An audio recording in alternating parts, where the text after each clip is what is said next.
Carnival Personnel was recorded in a dank, moldy basement.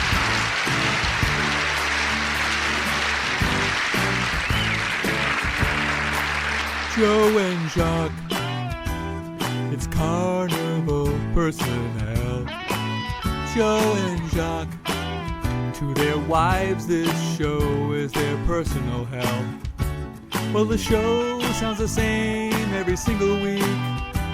Pats are great, Trump is lame, and Joe barely speaks. Who you think still listening? Who you think still listening? Besides Jim and Biff, yeah. And don't forget Richard. Here's a random review. No one cares about you two, Joe and Jacques. Joe and Jacques, Joe and Jacques, Joe and Jacques. MIKE RAD, and welcome to my channel, Real Stories of a Hollywood Bartender. I'd like to do a special episode this week since learning of the passing of the late, great Chuck Norris. Because, you see, I played a serial killer on Season 7, the season finale, a two-parter on Walker, Texas Ranger. And it was awesome! It was the first time for me playing the serial killer, so I really got into it. And I wanted to feel the death of each person I killed on the show. So I wanted to feel their last breath come out, and I would get off on it almost sexually, like orgasmically. Like one of the lines in the show was, I love the sound of a cop dying. I love the sound of a cop dying. Hello, welcome to Carnival Personnel Sideshow. I'm Jacques. I'm Joe. And so, Joe, I'm excited about this one because I've known about this gentleman for a while. I've known some of the content that the world is about to be privy to. Our guest is a longtime friend of a longtime friend and a friend of the podcast, our friend Woody,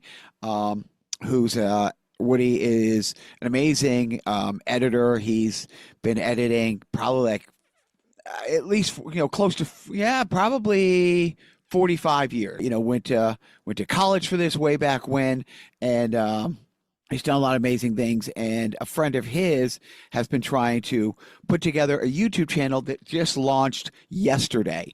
Without any further ado, or my meandering, big Carnival Personnel welcome to MIKE RAD, who will soon be known for the Real Stories of a Hollywood Bartender YouTube channel. Mike, how you doing? I'm very well, thanks, Jacques and Joe. I'm glad to be here. Yeah. So you wound up in California as a professional surfer. Am I wrong? Did I get that wrong? Is that how you first? It's a little stretch there. I wanted to be a professional surfer. So after college at North Carolina, I moved to Hawaii, and I competed on the amateur circuit for a long time through high school and through college. And then I went to Hawaii to try to do that. Then I got injured, so I lost sponsors, could not compete anymore for my recovery. And then I just was like, well, I'll just be a big wave surfer for a while, and then I'll move to Hollywood and start my second career as acting. I was going to try surfing first and then go into acting second. All right. But you forewent cliff diving. Yeah, so to speak. Yes. Joe, what kind of cliff divers are there? There are two kinds. The ones that are Grand alive. Champion and Stuff on a Rock. Yeah. Oh, they're great. So Mike just launched a channel that I've known was coming for a while because I've been lucky enough to have Woody let me take a peek at some of the content that will be heading people's way that I'm so excited about. But Mike was a bartender for how many years in Hollywood, Mike? 27 years. All the changes through the Hollywood Palace. I started at the Palace in 1991, and then I finished in 2016. But it turned into Avalon. I went through many owners.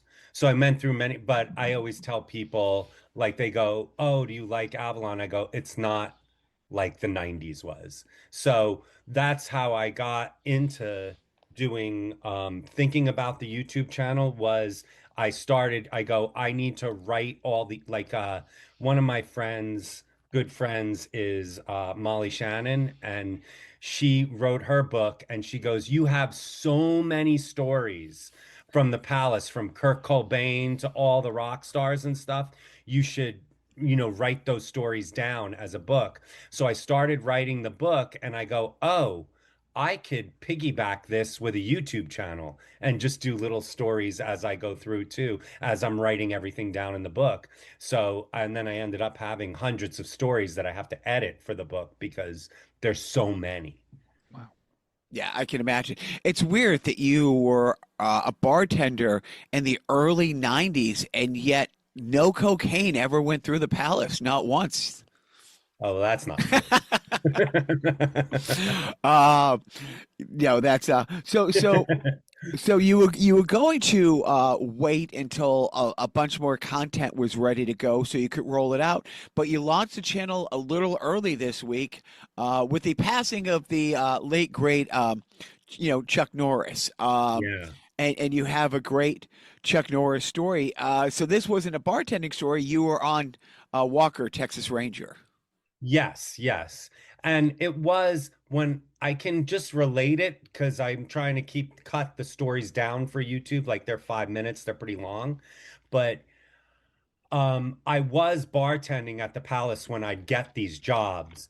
And back then, now when you get a job out of town, they want you to be local hire and they don't send a car. You have to, have friends, fly yourself to Atlanta or fly yourself somewhere.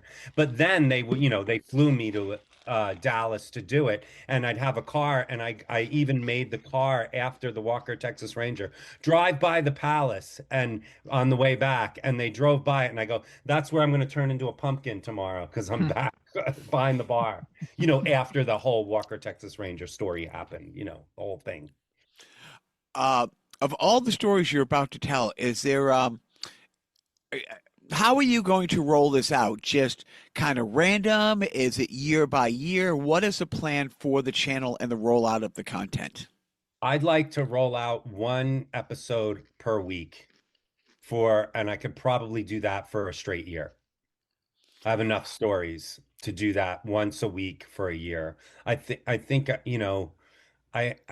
I have enough stories that I can think of. Now, some of them are like these ones that I'm doing right now, which is Jacques has seen already, a little bit of, I have a Keanu Reeves story and I have a Norm Macdonald story, and those are longer. But then I have short ones that are only like my interaction with the person, like, getting in a fight with Lindsay Lohan or getting in a fight with Courtney Love, or they're kind of quick. So they'll be only a minute long and I can just post a minute. And what I was doing was my idea was I went back to the building where I worked at the Palace and went to the backstage areas. And instead of having the set, it would be where I actually was. So I go, "This is where this actually happened." And I do it with like a selfie stick and I just tell the story, That's great. where it actually happened. Would there be an opportunity to do like a multi-part, like a like a 3-part, like if there's a really long story that you need to tell that you don't want to just burn off in one video, would you break it up into multiple parts, or just each episode would be its own self-contained story? At first each episode, but I'm glad you brought that up, Joe, because there is one story that's long and it involves multiple people. So it's because it was this incident that happened at the Palace that I was bartending when I had to jump the bar, get in a fight, and it includes Gene Simmons, Brad Pitt, and Gary Stevens. If you're familiar with horse racing, he's a Hall of Fame jockey. Okay. And he used to give us tips for Santa Anita in Hollywood Park. He would come in and give us tips, and we would put him and his wife on the list. And that all happened, but it was like sections. So I could break that one night up into sections. So that I'm gonna probably have to do that because it would be too long to put through.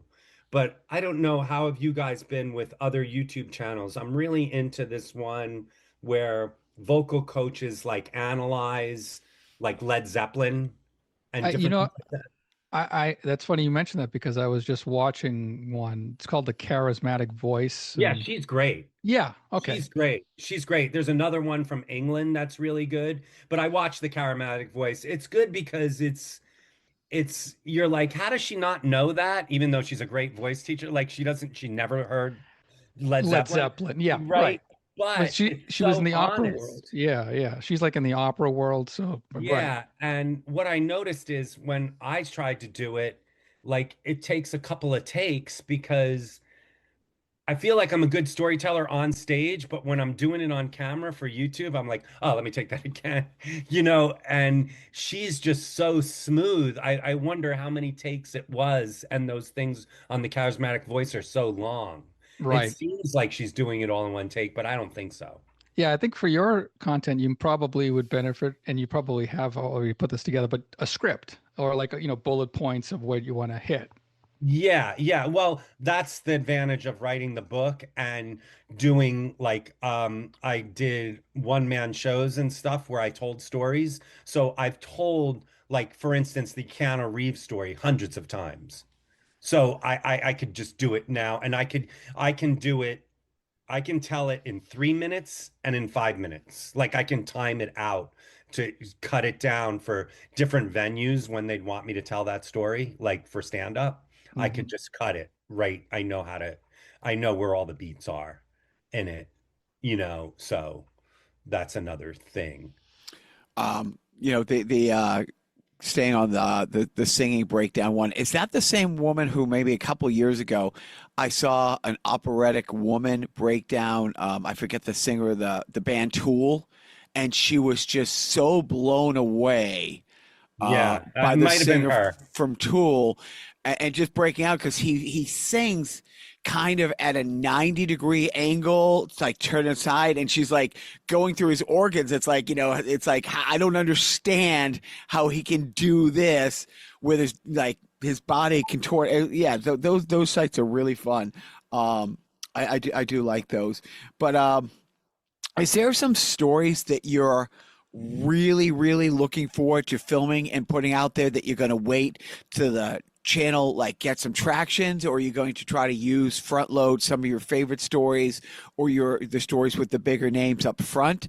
Are you going to go year by year or just story by story as I want to tell this one today, I want to tell this one today?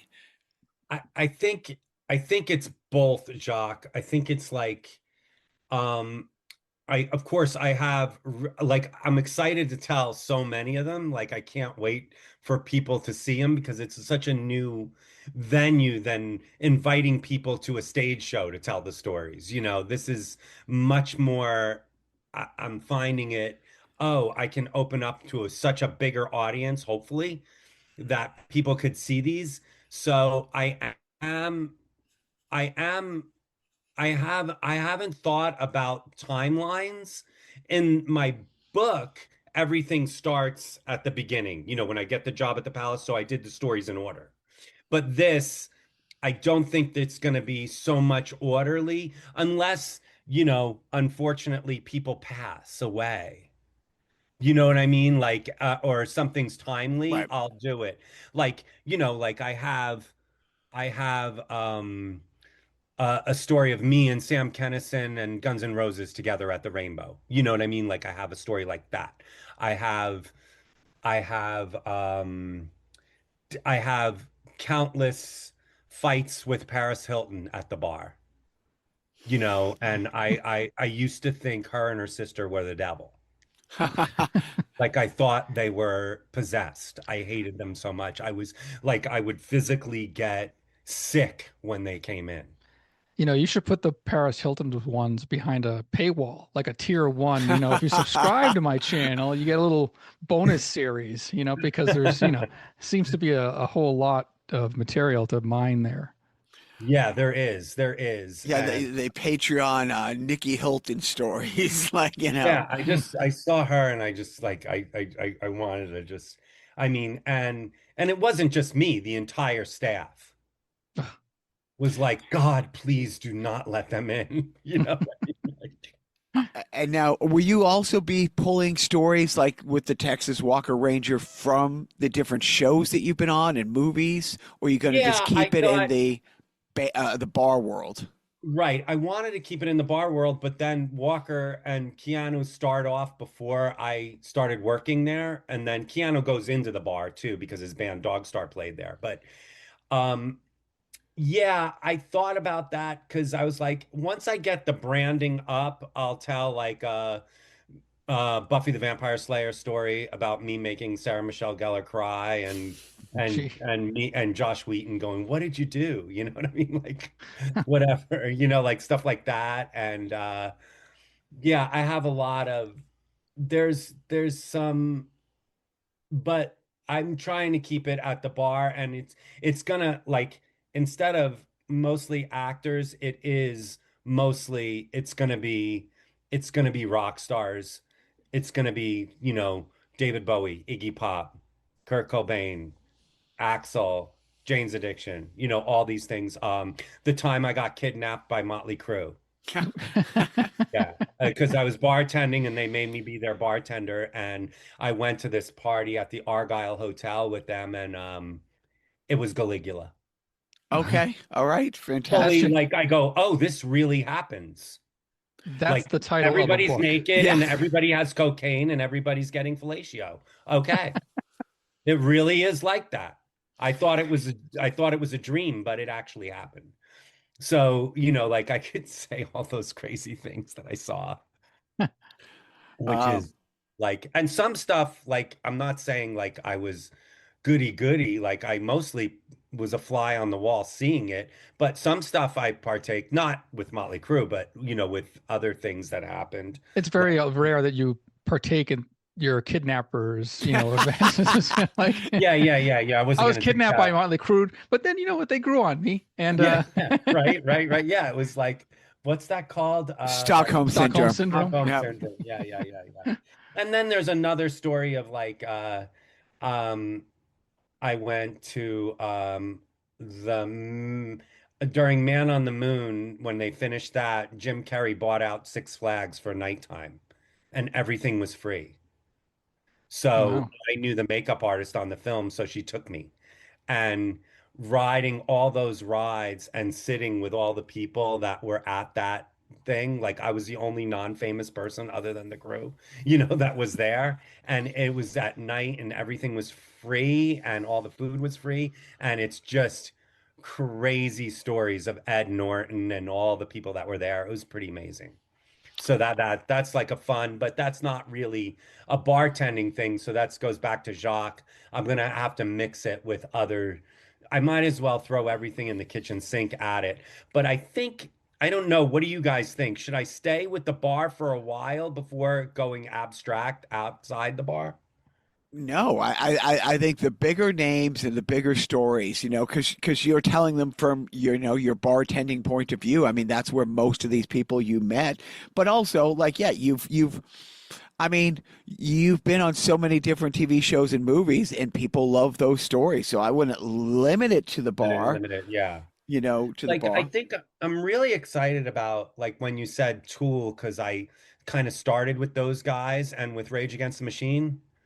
And so I have that our whole bar staff every single week would go see Tool and Rage Against the Machine at Club with No Name because they were playing in the 90s before they got signed.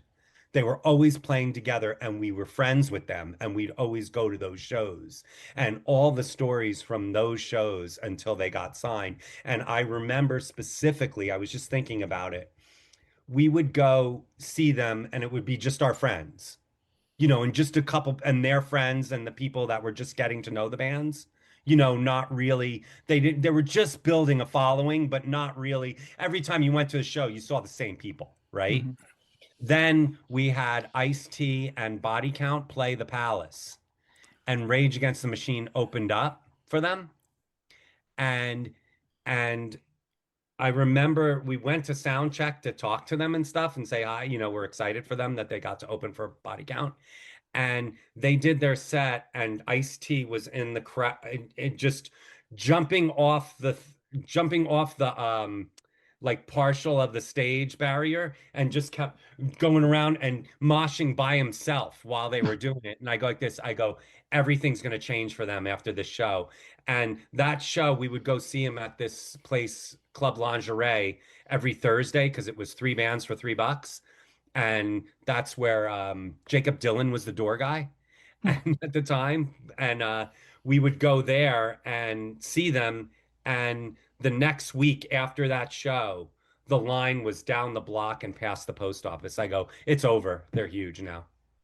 Wow. Like all because of that one show. But that was before the internet, so Right. you had to get it. It had to be word of mouth. So you actually saw it happen, which was, like the band or not, but it was really cool to see that happen. What is the overall goal for the channel? Is this to boost your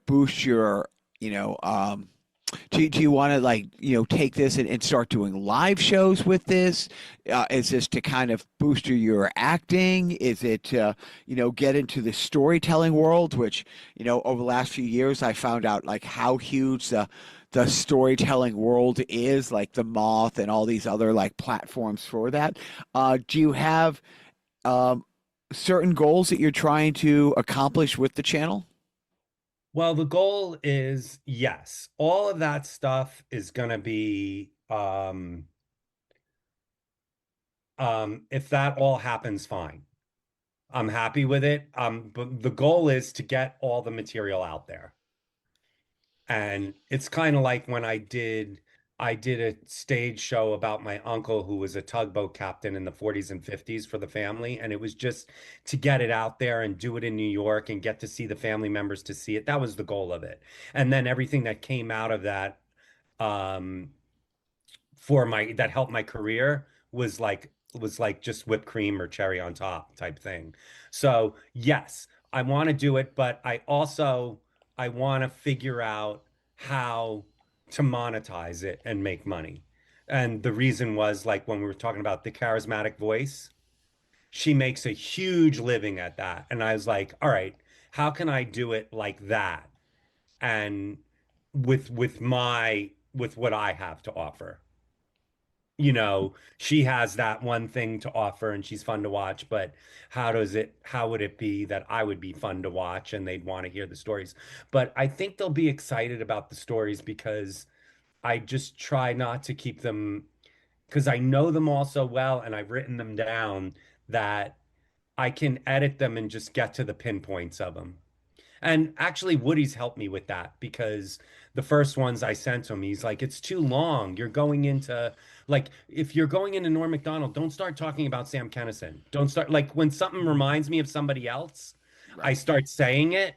Like, for instance, Norm Macdonald, I didn't put it in the show, but Norm Macdonald, when he was at SNL, he would, before he started Weekend Update, he'd come across with a really strong joke during the commercial break so that the studio audience is laughing before he started. So they're like, now Weekend Update with Norm Macdonald, they're still laughing about what he said. And it made it smooth. And we had this night at the Palace for a year, maybe 2 years. It was an evening at the Palace. It was on at like 1 a.m. after Saturday Night Live. And it was all stand-up comedians. So that's where I saw we'd have a different guy host and different comedians, like it was like Carlin was there, Father Guido Sarducci, all the ones from the 90s that you could think of, were there. And I got to meet them all. Mitch Hedberg offered me pot and told me there was heroin in it. And then he said he was just joking and I wasn't sure if he was. And it's actually heroin with pot in it. Yeah, that's right. Yeah, right. And I was like, what? And he goes, I'm just kidding. But but those things there, but that's where I saw Norm do that, but I saw Sam Kinison do the same thing because they would go into commercial breaks, and right when they went into commercial breaks, it showed you how much control he had. He went right into the filthiest jokes. and the dirtiest jokes, and then they go, "We're back live," and seamlessly he just turned clean again. Yeah. But he never stopped doing stand-up. Like he did it the whole time. He just went dirty, and then they go, "All right, we're back live," and it was like you caught him in mid-sentence, and he would just clean it up and just do it. And I go, how is he doing that? Like I was like, it was really amazing to watch, and I was like, it was very, very funny. So yeah, I'm excited to tell those stories, but it mostly is also I want it to be able to get the book published so that it would be a book with all these stories that you could read, like not from the beginning to the end. You could have a table of contents. You go, oh, I'm on the toilet. I'll read, Iggy Pop story. You know what I mean? Like that. I'll read this, Nicolas Cage. I'll read that right now. You know what I'm, Yeah. And you can just do that. So I thought that would be kind of fun because I like looking at that, and I thought of, I don't know, you guys, when you search YouTube, don't you go down, like if you want to do one thing like a subject, you can go down a rabbit hole on that. Oh yeah.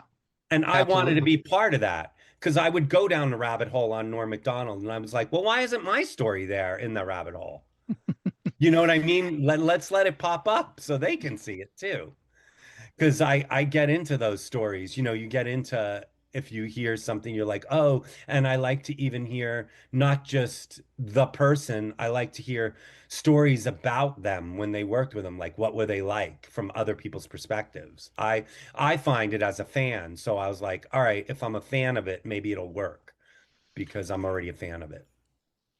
And have you, like, before the channel launched, did you research and which is something I have not done, and have no desire to do, but like the right way to post, like the right, what days are better, what time of the day is better, what hashtags to use. I mean, No, I haven't yet, and I'm going to. I mean, yeah, I don't know enough about it yet. There was a comedian I met at an audition, and he's monetized his YouTube channel, and it's pretty good, and he makes good money. He makes his rent on it. Wow. He nice. makes his rent on it. I think he makes about like 2,000 a month just on that, but then he monetizes other things from Instagram and TikTok and stuff.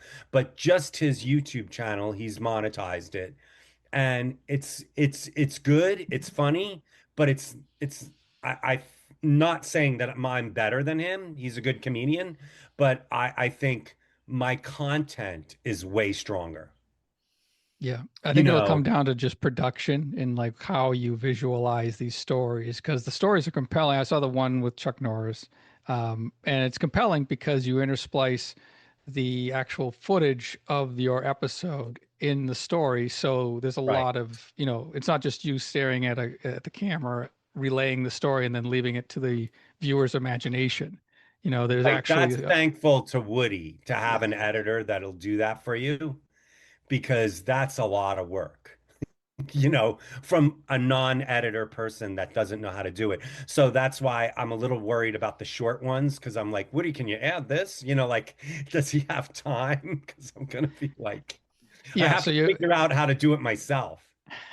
yeah, because if you're telling your Norm Macdonald story, you're going to have probably images of Norm from, the 90s and, I kind of do. spliced in there. And So you Woody, can, yeah, yeah, yeah. No, you're right. You're right. Yeah, I spliced it in, and also I talk about seeing him there that I was actually at the More Cowbell episode. I hmm, was there live for that. And that's also great because that was before 9/11, so you could there wasn't as much security at Saturday Night Live as there is now. right. So I've been since Molly hosted recently, and the security's insane. Before I walked on the set. I moved away from the set as they moved the cardboard walls in front of me, and I stood on the side and watched them do that. Yeah. Now I would never be allowed to do that. Right. No way. Yeah. And do you like the live performing? Because I've seen the clips where you've done stand up and the storytelling. Is that something that you want this to lead into doing more of that, getting a bigger name to go out and do that? I think that would be a positive because I'm too old. I feel too old anyway. I mean, there's all ages that do stand up, and you know this, Jock. It's just like I just feel like I've done it and the grind of it. Like I don't want to go to those places. Like if I get a place when I get if I get invited to a stand-up show that I know is going to be good, I'll quickly go. I'll do a couple open mics that week before, warm up, and then go do it. So I feel really strong. Like I'll at least do 6 or 7 sets before I do that set, and I do it. What I found is my mother lives in half the year in Florida and half the year in New Jersey. And when I go down to Florida to see her, they pay really well for stand-ups. Like I could get, as not a name, I could get 200 for a gig, and they're all sold out. So you could tell your Keanu Reeves story, or it could tell those stories. But if this YouTube channel built up my thing and I got invited to do stuff, I would love it. But I don't want to do the hustle of the stand-up thing. If I got invited to do them, I'll do them, but I'm not hustling anymore. I used to host a night with my ex-girlfriend. We hosted a night called Art Damage, which we had a lot of great comedians and stuff because it was on the way to it was on Sunset, but on the way to the Comedy Store, so we could get them before they were going to the clubs and get them to warm up so we could get all name people. Oh, that's And great. it was really fun. And then COVID happened and it shut it down.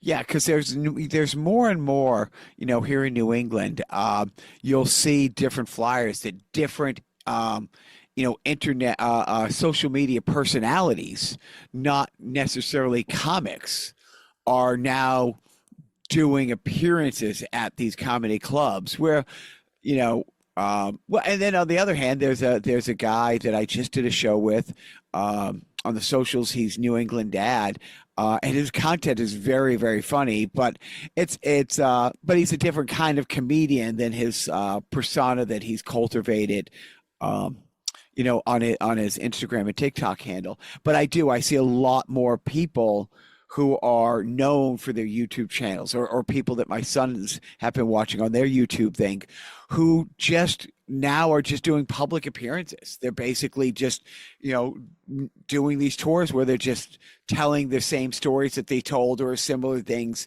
but in a live, setting, Right. kind of thing. It's an interesting thing because I've seen it, like you've seen it too, being a comedian for a long time, Jacques, that the guys are on the road, working on it, not even on the road, just going to clubs night after night and trying, working their stuff and writing constantly. And then these people now coming out with a clip, and Right. then all of a sudden they get booked on a clip. And I'm like, the clips are good, but if they don't hold up, if your other stuff doesn't hold up, it's kind of like acting. Like you get that opportunity and they give you an opportunity to audition for a part because they saw you in something, you better be ready for it. Right. Because Well, the audience is going to know if you're not funny.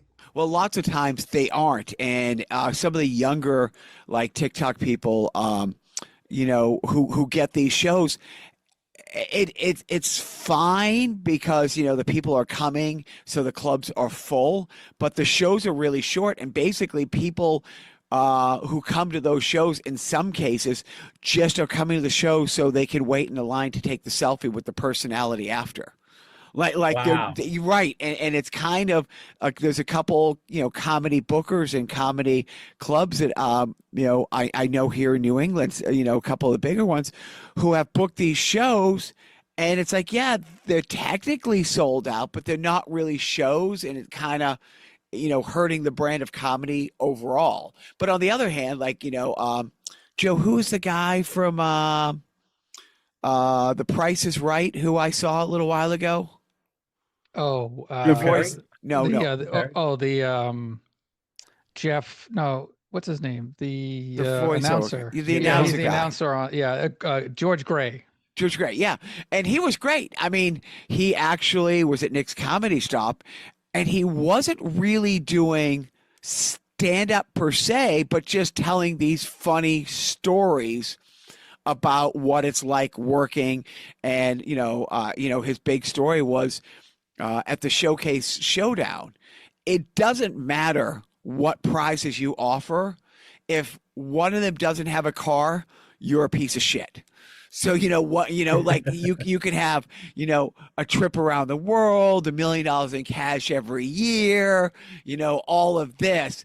But if there isn't a used, Dodge Dart from 1972 as part, so that's the kind of stuff. I didn't know if you were interested in just going and doing not so much either stand up or spoken word or just storytelling. Is that because those are all different circuits? Yeah, I'm totally interested in storytelling, and I can pepper it also with jokes. I'm decent at that. It's just, I was going to ask Joe, what do you think about when we were talking about going down a rabbit hole, and if you go on, someone posts something on Instagram or TikTok that has a lot of views, and I go like this, okay, it's usually a pretty girl who, now this is just my opinion, so I know everybody, the reason why people are watching it are different reasons, and there's fans of stuff that we don't like, right? Mhm. And for me, when it comes to movies and stuff like that, I feel like I can recognize talent and go, that's good. It's not what I like, but I get why people like it. Yep. TikTok, I don't get why people like it. I go, this isn't funny. I don't understand it. Are they just posting in a rhythm that's getting likes? Because I don't understand why they've monetized it and made so much money, but I look at it and I go, this is terrible. I can explain. Okay. You're old. Is that what it is? It's literally it. That's And great. it's not an insult to you. It's an insult to all of us who are over the age of 30. Right, So right. basically, yeah, it's not for us.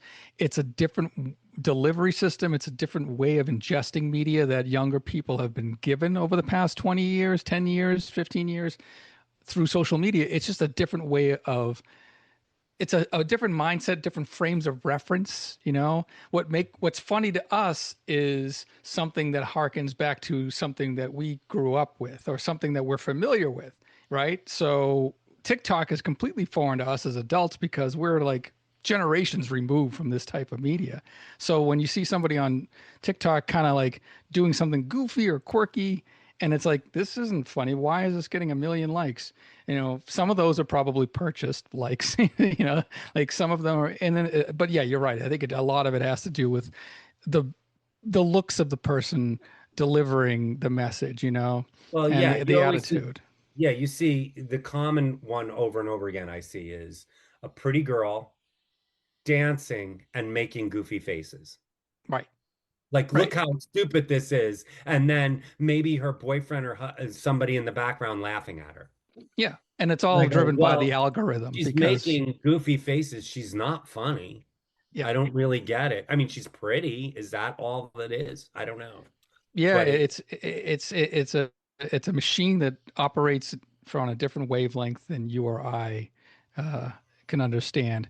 But that's just that's just one section. I mean, there's probably a rabbit hole for people who like stories about 90s pop culture and music and that whole scene, the Hollywood scene, and that's going to be appealing to a whole swath of people who wouldn't necessarily like the TikTok videos that you're describing. So there is Right. literally something for everybody, and so I wouldn't discount. No, yeah. And there is stuff I like. I mean, I'm a sucker for, cat videos. I'm also a sucker for people visiting kids in the hospital.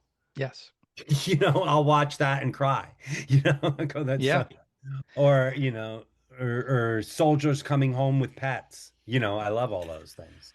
But it's just sad. It's just there's good content out there too, but there's just so much content. Well, Yeah. it's funny because I have a 15 and 18-year-old, and one will come running into the other one's room, showing them something on social media that they will both fall on the floor laughing. And I'll be like, oh yeah, let me see that. And I'll be like, I don't get it. And it's the same thing. My son posted something. I was just looking for it because he's had a couple different TikTok names. And it was a clip from some show he liked, some anime show, and it cut back to him saying something, wearing a mask from that show, and it was like an 8-9 second clip, and they got like 50,000 likes on. And I'm like, I don't. Well, let me say this: show your parents Yes. a sketch of from Kids in the Hall and see how they react. Yeah, no, it's true. Yes, like you did say. Yeah, true. it's not. Yeah. It's not. And it's funny because, like what you said earlier, Mike. Yeah, there's some music that isn't for me, but I can be like, those are great musicians. Like I the can musicianship, and I'll get it. Or same thing. There are some comedians who I don't like their brand of comedy, but I'm like, in fact, there's a couple comics that I've said to another one of a person I do lots of shows with. There's like 3 comics that we don't like, and we can't stand their comedy, but I could 100% see them blowing up. Like if somebody came along who knew how to package, like a what was it? The Blue Collar Comedy Tour. What is it? Yeah, is that what it is? Yeah. It's not like that. These are gross out comics, but it's like, yeah, I can't stand this one comic, but I could.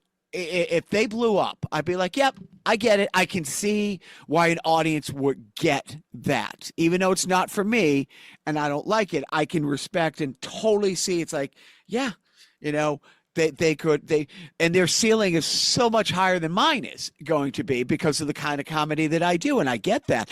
But at the same time, there's so much stuff out there that I'm like, yeah, I don't know. But going back 10 years, my sons got into, when they were young, they're like 5 and 7 at the time, unboxing videos, watching people open a Lego set or unwrapping like a Kinder Egg. And you would just see wrist down of them opening these like candies, these European candies with like a little prize inside, or, like equivalent of opening a cereal box and jamming your arm down and taking out the prize. That's exactly what it was. And you'd be like, why are you watching this? And then you look at 78 million views, and it was posted 4 minutes ago. And it's I have this thing with which is interesting because of being an actor for so long, and I made my living doing lots and lots of commercials, right? So they blew it because the union didn't anticipate the future at all. They blew it with DVDs, they blew it with VHS, and then they blew it with streaming, and then they blew it with cable. Each time they were always behind the ball. Right. Yep. But so on streaming, like when you do a commercial, if it's a class A, it's on prime time or daytime show or whatever, and you get paid, per showing, whatever, in each market, right? And then Instagram, you'll just get a thing, like a little fee that's pennies, really nothing, right? So I marketed it. I looked at it. I go, all right, it's on this daytime show, whether it's one of those daytime talk shows like Drew Barrymore or something like that, right? And you look at it and you go, that show only gets 1.5 million views. Yeah. Yeah. So that's it. And they're targeting that as their target for that is like, say, 30 to 40, like whatever the age group is. That's what they're going for this type of show. So it's still, they're shooting buckshot at trying to get customers for this advertisement that they're putting on the show. Okay, right? Then I remember it was a Glad trash bag commercial I did. So it was on daytime. I was getting primetime money. I was getting good money for it. But, and 1.5 million views, maybe 2 million here, depending on the show, right? Then I look at Instagram, 40 million. Yeah. And I got nothing for it. Yeah. What's the difference where they saw it? I should get paid the same. And I go, 40 million, and that's focused because those 40 million are the people who are actually going to buy it because it comes through an algorithm. Yep. Yep. So No, they're the ones that are going to buy the product. like you said, I mean, the fact that as soon as the whole streaming thing happened, it's like nobody knows like, oh, this is the most watched show on Netflix. How do you know that? Well, that's what Netflix said. Like, you know what I mean? It could be the least watched show. It could be the most watched thing. It's like they don't tell the show creators, what the real numbers are. So you don't really know. And now that there's commercials on all the streaming, it's the same thing. I can't imagine like how frustrating it is to try to figure all that out, which is something I will never try to figure out. Speaking of rabbit holes and commercials, one of my rabbit holes is watching old 80s and 90s commercials that people have uploaded to YouTube in blocks, from VHS recordings. So now I'm going to keep an eye out to see if I can find Mike Rad in a Glad bag commercial. Well, you could find so many from even the 90s that I've done, because I did, like, back then I did McDonald's commercials, like AT&T, like so many. Uh, It's a whole yeah, other YouTube series. Is the yeah. stories I from a did. commercial actor. Yeah, I did. We did a whole thing on Princess Bride with Carrie Elways for Culligan Water, where Oh I got wow! to say it's remarkable a bunch of times. But yeah, I mean, and then I have a whole thing of doing celebrity commercials with a celebrity Hmm. because like you're paid, like I remember doing this one with and it was Charlie Sheen, and we only had him for an hour and a half, and I was there from 5 in the morning till 8 at night. And Wow. he just came in and had a hard out and just went in and out and made, I think, 2 million. And it was like he was basically there on set for 5 minutes. Yeah. You know what I mean? Like It's like when Krusty the Clown comes in to do the recording real quick, and he just bangs it out in 2 seconds and flubs the line and goes. yeah, and I'm not mad at it. I'm not upset at it. I just see the dichotomy of it. Like, I get it. You're a celebrity. That's what they're going to pay for, and that's what you get them for. And they already signed the contract. It wasn't like they signed the contract and he's supposed to be there all day. Yeah. That would be different. But it is interesting how many things, or I did it with one celebrity one time where they had me improvise and do all this thing on this AT&T spot, and it was hilarious. And then they took all my improvisations, all of it, and gave it to the celebrity and had him say it. Oh, Wow. yeah. And you got a writer's credit for that? No, Oh, I see. I got nothing. I mean, the commercial was popular at the Mhm. time, but it was and I made money on residuals and stuff. I was happy, but I was like, geez, I made him look so good. And I've Yeah. hated that actor ever since. That's movie magic for Well, you. will that be one of the stories on the Real Stories of a Hollywood Bartender? I mean, now that it comes up, I might as well tell it, Yeah, but 100%. These are great mean, stories, Mike. And are you yeah. going to be on the other platforms? Because I know, like, there's time limitations. I think, I think Instagram's like a 3 minute. No, actually, I don't know. Are you going to be Yeah, posting on all the platforms? I would like to, right now there'll be like the way to post it. I think what I'm going to do today, I just put it on Facebook and then I'll put it on like the link to the YouTube channel on Instagram so you can go to it. But I think in the future, there's going to be short ones that I could post on Instagram and TikTok too, I guess. And I'll start doing that. But right now, my focus is getting the complete content on the YouTube channel. And then as I learn how to post it on the other channels, I will. Yeah, Facebook Reels is another one of those things that I'll stumble upon every now and then, and their videos are long. Like you can watch like They are. a 50-minute I'll video watch. if you want. Yeah. So that's a good idea too. It's just like, you might as well get it out there and then I don't know. Here's the thing Jacques, you being a stand-up and stuff, I don't know how it would go because in acting, it only takes one person to see you, Right. one person to like you, and it can change everything, right? I don't know if that's true with the YouTube and the TikTok world. I think it takes millions. It's not, oh, that one person saw you, you know? I don't I know. mean, I don't think there's a real formula for it, right? I mean, it's just sort of, Right. something. The more eyeballs, the better. And if that one set of eyeballs happens to be, Ryan Reynolds or something like that. Yeah. Right. Right. Well, Right. I mean, it did, yeah. It has happened when Twitter was in its infant stage and I did a when I was doing my show in New York, the Tugboat one-man show, I did it here, and a celebrity saw it and put it on Twitter that by the time I got to New York, it was already sold out. I had to add nights. oh, He that's just fantastic. posted it. Yeah. It was James Franco posted it and it just went nuts. Yeah. Stuff like that, But and, so things like that could happen. and one of the persons I've done shows with who blew up on Instagram. Well, he's now getting paid.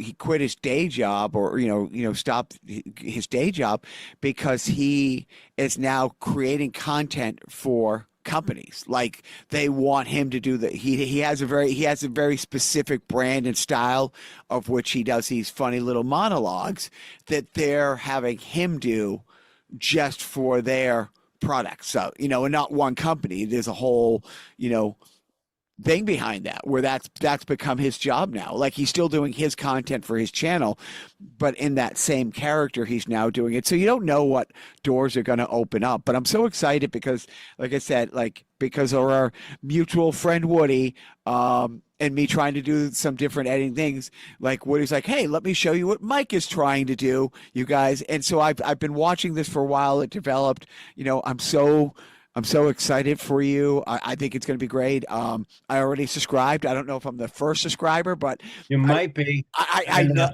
I know. Like I got the clip yesterday before I posted. So when I got up this morning, the first thing I did is went to see if the channel was live, and it is. So Well, great. I'm really And excited. you're going to post yours. Now you're going to do a YouTube channel too, right, Jacques? Well, Joe and I have had I've had a channel. Like I'm all over the map, so I'm not trying to do one thing. I'm not focused at all. So Joe and I have had for this podcast. I can't believe it, Joe. I said it out loud. Driving home, talking to my manager, and I said, "Yeah, 10 years." When exactly did we start? It was 2016. No, it was 17. It was 2017. Okay, 9 years. This Memorial Day Will be 9 years. 9 Okay. years, yeah. And it's like, so there's clips from this show. There's clips of my stand-up. I've started doing monologue pieces. I do flyers. I do digital flyers like for the shows I do now where, I'll take some, if somebody's on the show. Anyways, so it's not like this is my brand. I'm going to have a channel where you know what you're going to get. And then I'm a very political guy and I'm a very angry guy. So I repost all of Woody stuff from The Drip. The Drip, by the way, The Drip or Woody Love Coffee. Those are the two best follows on Blue Sky. But seriously, I also had another channel before I moved back here where I worked with the NFL with musicians, booking halftime shows and national anthem singing. And I had a lot of those posts. I have a bunch of the TV pilots that I've done in the 90s and the early 2000s are up there, show creator that I've done. So I'm not focused. I'm just throwing shit out there because I like to do it. But as far as your channel goes, it is. You have so many great stories. I've got to hang out with you in the past at Woody's. I've heard so many of these stories. I'm very excited about the book. I'm very excited about this, and I'm really excited. Is the next one going to be the Norm Macdonald, or is the next one going to be Keanu Reeves? It'll be Norm Macdonald, and then Keanu Reeves, and then The Flood. Because I don't know if there's two bigger Norm Macdonald fans than Joe and I. Yeah, I'm a huge Norm Macdonald fan too. You guys are big fans. Yeah, he's the greatest. I mean, Joe or I will just text each other, the light was on. And Oh yeah, the moth story. Yeah. right, but and then no matter how shitty your day you're having, you're like, okay, like I don't know if Joe cosmically knew that I needed a pick me up, but it is that, or we'll just fall down rabbit holes watching, like Joe was Bored, Bored. did Oh that. gosh, I watched that live, and it was You it changed did? my life. Yeah. Yeah. We used to do an old sketch comedy show when I was a teenager in the 90s, and I did a Norm Weekend Update sketch as Norm, like as my trying to write as Norm, and it was but yes, I've been a Norm fan for a long time, so I'm really looking forward to hearing and seeing your Yeah, story it's on really Norm Macdonald. interesting because it's kind of like intuitive of his brain, how it works a little bit. Oh, he was But best. but he's just like the thing I like about it is I'm not going to go into the story, but his what you call it? Oh, the thing is, I was such a Norm fan, and when my dad passed away like 3 years ago, but when he hated Norm. Oh, Mm. So I would just constantly barrage him with Norm content. And then the last Letterman appearance, that stand-up set won my dad over. oh, I great. get it, he's great. Yeah. Like my dad didn't get it because he didn't get the irreverence and what he was what Norm was doing. He felt like for my dad, old school guy, like he felt like you're insulting the audience a little bit. I go, no, he's not. And then when he saw that set on Letterman, it was like that set was like for everybody. Yeah. And it was just to show you don't think he's good, he can do it this way too. Like that. He was, before we let you go, I implore you, because Joe talked about rabbit holes. If my manager goes out of town or Joe's manager goes out of town, we'll get together and we'll stay up to like 4 a.m. falling down rabbit holes. And one day it was a Norm Macdonald rabbit hole when his illustrious run on Who Wants to Be a Who Millionaire? Wants to Be a Millionaire. Oh, Millionaire. Oh, that was great. So good. So even when he was the only contestant, he still insisted on doing that round of like The fastest finger round, where yes, he was competing against himself. but yeah, that was great. That is pretty great. That is pretty great. And it is funny. It just reminds me of one thing that I do all the time. And I think, Jacques, you could get this. When you see stand-ups that you like I'll go see them multiple times. I'll go like I've seen, like I'll go see Chappelle all the time because I'll know when he's going to be at the Improv or something, and I'll just go. But like all these comedians, but I'd go see, and I've told them this is all I need is going to see Dana Carvey. I go, just do Regis for an hour. Oh, I can't take it. I can't take it. I would. laughed the entire time at Regis. He goes, well, the audience really doesn't get, Regis anymore. And I was like this, I go, I can sit and watch you do it for hours straight and not stop laughing. Yeah, I would. I would go see Dana Carvey read the phone book as Regis Philbin. I 100%. I mean, it's unbelievable. It's one of the so best things funny. he does is when he does a dialogue as Paul McCartney talking to John Lennon in heaven, and him Paul's explaining Kanye innovations on Earth to John. So it's like what's an iPhone? Yeah. Well, it's great. It's a little television you have in your pocket. I can tell you one quick story about those guys. I was an extra on Wayne's World. Wayne's World 2. Okay. And I had my Dodge Dart and I'm going through the drive-through, right? And I had to keep going through the drive-through. And I was bartending at the time. So the next night we had a big band. So I had to work it. And I knew I was going to make a couple $100.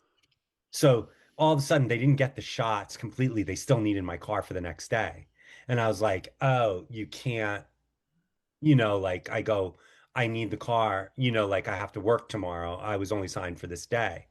And then they were like, well, how much to just use your car. I go, you can't use my car without me. I go, I'm going to miss this money. It's 500. So I negotiated for the next day $1,500, Hmm. $1,000 and 500 for me, to come back the next day. And then I turned around and Mike Myers was behind me. And he goes, nice negotiating. And he goes, here, can I get a ride back to set? So, I mean, back to base camp.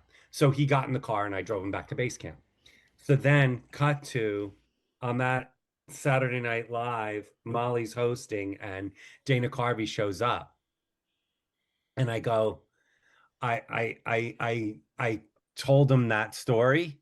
And Dana goes, I remember that. Mike told him to pay you. Oh, that's great. Wow.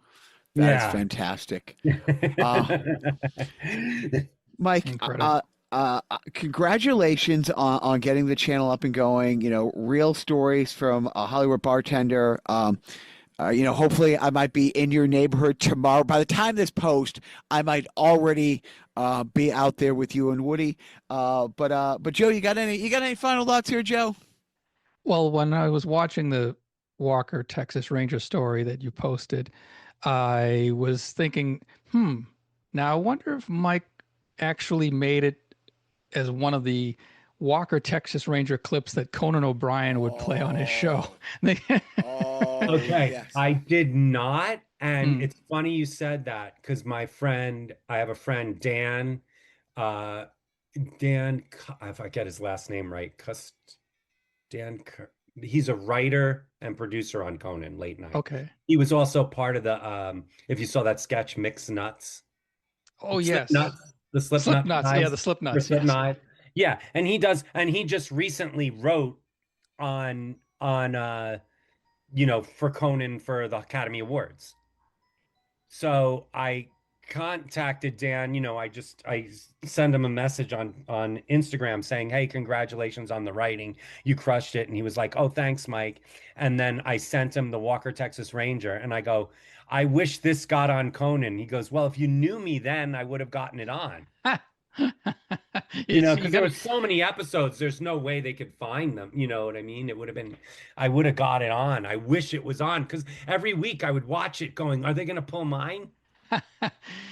Just goes to show you, and it reiterates, it's not, what you know, it's who you know. And show Wait, that wasn't a random thing when he pulled that lever? I'm finding this out now?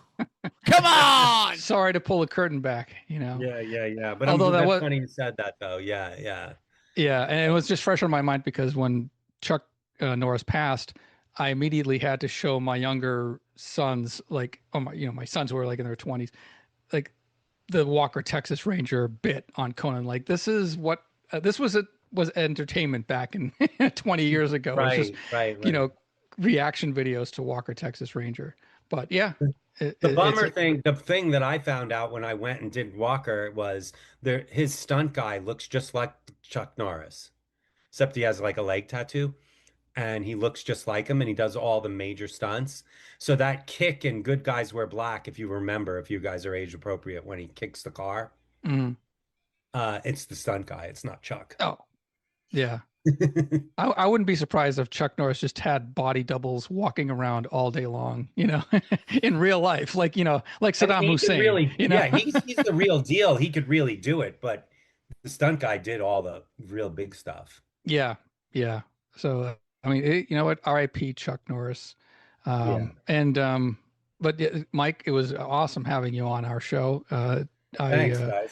And I want to, direct both of our listeners to go to MIKE RAD Bartender on YouTube, Real Stories of a Hollywood Bartender.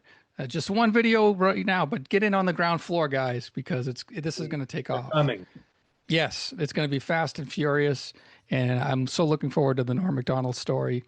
I only wish that you had like a sketch comedy troupe that could reenact these stories, like on the Chappelle Show and the Charlie Murphy stories. That would be, or like a drunk history kind of thing where you're telling the stories and other people are doing the visuals. I used to do something similar to that where I did a one-person show. It was called Make It a Reality. and I had all these girls, beautiful girls in the same blonde wigs, and had them as Stepford wives. And they would just worship me, like in the lobby. They would only go, "Mike Rad is great." And that's all they would say, like, "We love him." So I did this opening song where I deliver a baby, I do all this stuff. And then I come out and tell these stories. And they like not acted out, but when I did the Courtney Love story, they would all pull up their skirts, have bruises on their legs, go like this, and pull cigarettes out and just be her as I told the story. Oh wow. Yeah. Yeah.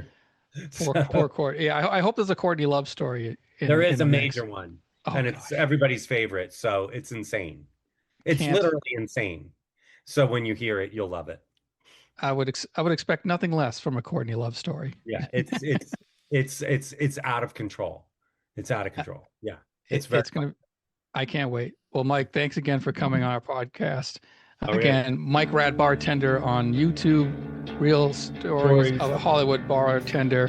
And Jacques, please, I implore you, for the love of God, don't forget. Consider this morning, led from friend to friend. The closer that you get, the less sweet I'll seem. I'll never feel secure in my faint arrogance. Rear its ugly head, beg I take your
just beginning.